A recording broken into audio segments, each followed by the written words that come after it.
Welcome to our community. Susie Thomas with you this morning. We are visiting with Carol Olson from Voices of Canton. Good morning. Good morning. Thank you for having me today. You're always so busy, and we're delighted that you could pop in, but you've always got so many things going on, and we will be talking about as many of these things as we possibly can. But this weekend, March 25th, something really exciting happening. Tell us all about it. Yes, we have a concert this Sunday, 3 p.m., at the Johnson Center on the Malone University campus. It's called The Alzheimer's Stories, a concert of hope. And The Alzheimer's Stories is a relatively new choral work written in 2009. It was a commission for Robert Cohen, and it was commissioned from a choir called the Susquehanna Valley Chorale. And it was because several of their choristers had lost members to Alzheimer's in recent years. And so when the composer began work on this project, initially thought, this is an impossible project. How can I really bring meaning to the depth of this disease? And so he established a blog where people could write in and tell their story of their journey with Alzheimer's. And this work has just been so inspirational for us. We're honored to be able to perform it. And it just brings such meaning to the journey that people take when they have a loved one that has this disease. So the work itself is in 3 movements.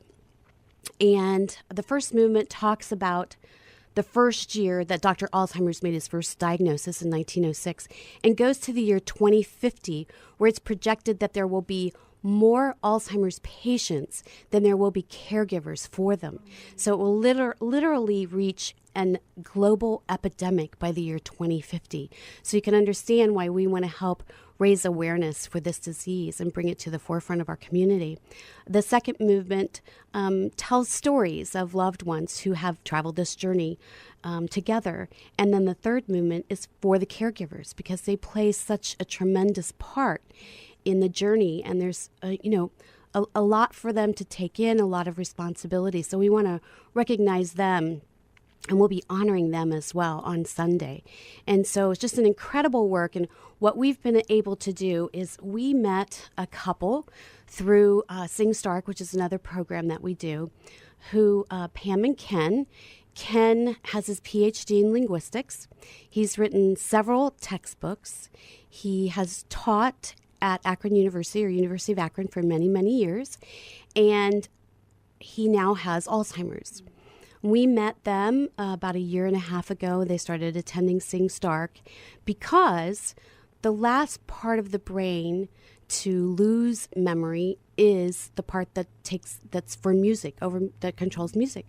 So music has such a great impact on people with dementia, and his wife, Pam, was so good to take him to not just Sing Stark and have him sing, but to many, many, many musical experiences. And so we became close to them, and we have created a 3-part video of their story of the journey of Alzheimer's to coincide with these 3 movements. So we're so excited and honored that they are sharing their story in our program, and that they are sharing their story with the community, because this disease, it has an impact on our community and will continue to. So we're just grateful for them.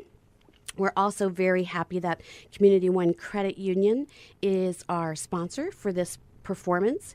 They are more than just a financial institution that has great personal service and innovative products, and they pride themselves on the amount of time, staff, and resources that they contribute to various community outreach projects. When the opportunity came about for them to be a part of this, we were very, very excited, as I know they are as well, to be a part. So they'll be joining us as well on Sunday. How did you first become aware of Alzheimer's Stories, this program? Actually, we became aware through a local conductor, choral conductor from Baldwin Wallace, and she is actually guest conducting this work with us. Jordan Saul, she's a young conductor, still in her 30s, has joined us for this project. She's just such an amazing young woman, and like us, she has started an Alzheimer's community chorus in the Berea area. So part of what we will be showcasing on Sunday is also the kickoff of a new chorus for us, the Alzheimer's Community Chorus, which will have a pilot this spring starting in April, but it will have a session every fall and every spring going forward. And it's for those in the early to mid stages of dementia and their care partner. And so this is a chance for them to network and gain support, but also to participate in something where people don't know which participant or singer has Alzheimer's and which is the caregiver. And there's sometimes difficulties in finding activities to do with your loved one that has Alzheimer's. But singing together is definitely one that you can do together. And it does such great things for the brain, for any brain, but especially those with dementia. And so we want to provide the opportunity for them to gain the health and wellness benefits of singing together in a group, and also the support benefits to the caregivers as well. So we're excited to kick that off. John Hayward, who also directs a new program we have called Senior Sing in partnership with Altman Generations, he will be directing this course as well. I know everybody answers this with, well, everybody, but who should attend on Sunday afternoon? I'm thinking, should it be filled with givers, and particularly perhaps even Alzheimer's patients? Who should be there Sunday? Absolutely. Definitely those going through the journey with this disease. And the Alzheimer's Association will have a big presence there on Sunday and offer resources for anyone who is interested, but also the community in general, because again, this disease will reach an epidemic by the year 2050, and we need to be thinking on those lines and making preparations. And it might inspire those to give to research for the Alzheimer's disease, because without a cure, we again are looking at a global epidemic by the year 2050. I know your wheelhouse is music, not necessarily Alzheimer's, but how are we doing? Do you know? Has anyone shared with you? How are we doing in this area? Are we making any headway as far as research, or we just need to continue? That is definitely a question that you want to direct to the Alzheimer's Association. Yeah. The only information that I know is that by the year 2050, they are projecting 160 million people will have Alzheimer's worldwide by that year. Listening to you talk, I think of a YouTube video that went around not too long ago of a young man and his dad. Might have been his grandfather, but they shared a love of music, and I think it was a certain rock tune or a blues tune or something, but they both get in a car, and you watch this elderly man step into the car, and he definitely appears to be not really aware of anything going on. And then as soon as that young man, they start to drive, and he recorded this soon as he turns on the bluesy tunes or whatever it was, you saw this man's complete demeanor, his entire composure changes. He is right there, he is in the moment, and they are singing that song together, and it is so amazing to see the transformation that music can have on these Alzheimer's patients. Absolutely. And that was one thing that Pam was able to share with us after she and Ken attended their first Sing Stark. She came to me after the event and she said, I don't know if you could see Ken, but he was singing the words. And at that point, he didn't speak very frequently.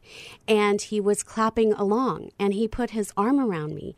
So she said, for those times that we went to Sing Stark, I was able to step away from my role as the caregiver and actually to be his wife. And it was so meaningful for her to come to these events. And we're, again, just so excited that she and her family are willing to share their story to really demonstrate the impact that this disease is having in our community. That's amazing.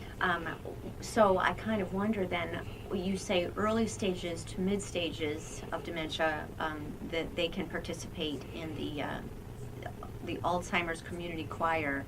What real requirements do they need? Do they need to be able to speak, or not necessarily? What are you looking for as far as how far along is too far along? Well, in general, there isn't any requirement. You don't have to know how to read music. You don't need to be able to sing on pitch. Just come and have a willing spirit.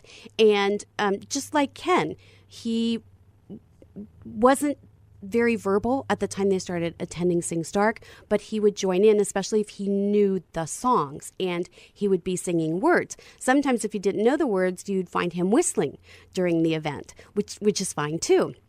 I think the main thing is, can they accommodate the travel to the rehearsal? For instance, Ken is in full-time care now. So I think you just want to, I think every caregiver knows what is appropriate for the person that they're caring for. And except they can handle and what would just be a little bit too. Do you know the song Christmas Carol? Oh my gosh. I think New Song did it. They always come up with some weepy thing right around Christmas time. They also did the Christmas shoes. I remember the Christmas shoes. Well, listen to Christmas Carol sometimes. It's this story that there's a woman, she just rocks and is out of it, but she can sing every Christmas Carol. It's just amazing how that works. Mm-hmm. Tell me a little bit then, will they be performing? Will the Alzheimer's Community Choir be performing somewhere where we can support them and come here? Absolutely. And those performances have not been established yet. Those will be part of our 2018-2019 season. But like our Senior Sing Chorus, which we started in the fall, those rehearsals are Wednesday mornings at 10 a.m. at the Altman North Campus and in partnership with Altman Generations. Last session, we had 79 seniors participate. They gave a Christmas concert in the main lobby of Altman Hospital, right by the big Christmas tree.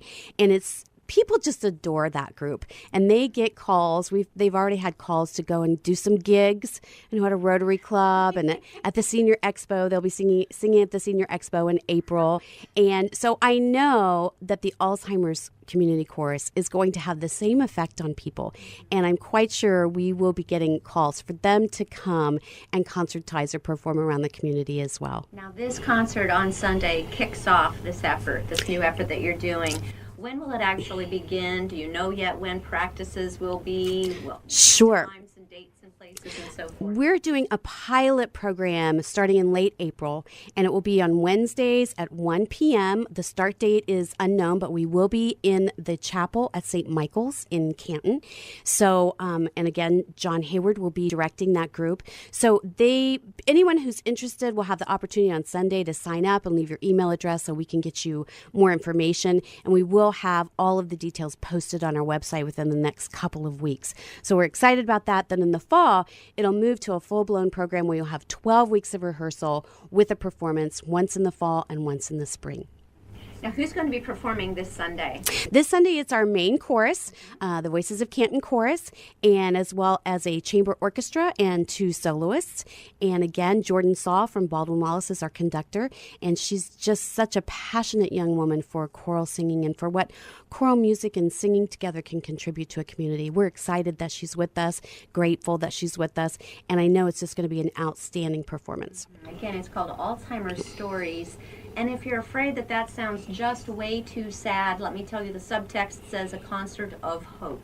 Yes. Focusing on the hope. Taking place this Sunday, March 25th at 3 o'clock at Malone University. Will you be in the Johnson Center? We will be in the Johnson Center in the main worship area.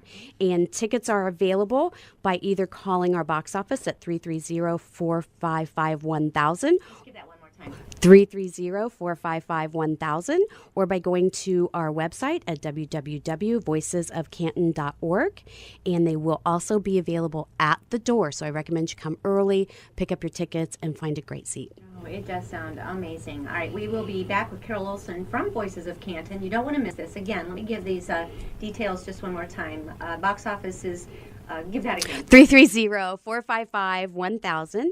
Or our website is www.voicesofcanton.org. Awesome. All right. We'll be back with Carol after these words. You're listening to Our Community.